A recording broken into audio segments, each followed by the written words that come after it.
Untuk korang kan dah berkahwin kan. Kadang-kadang ada pasang surut kan, gaduh, baik. Okey, bila gaduh, contoh para suami ni dia marah korang, tengking, apa yang korang akan buat?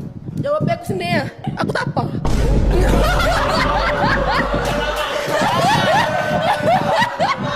Bisa tapah atas hidung, bisa tapah hidung. Dok, aku. Ya, betul.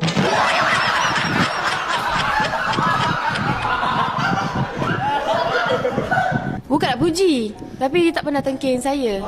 Tapi dia akan buat perangai yang buatkan aku nak tengking dia. Faham tak? Perangai-perangai dia yang itulah kan buka aib pula kan. Ya itulah. Itulah dia, saya tak tahu sebab dia tak pernah tengking saya. Mungkin sebab baru kahwin kot. So susah nak jawab soalan ni. Kena lama sikit. Saya akan tengking saya ke nanti kalau dah lama. Okay, Aiman ni dia seni lah. Dia tak dia tak ada nak tengking lagi. Dia paling tu kita.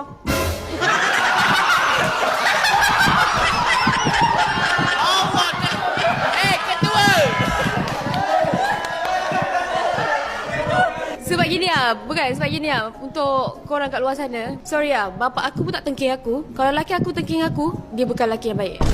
So lelaki patut hormat perempuan, even kau tu gangster macam mana pun, kau patut hormat perempuan.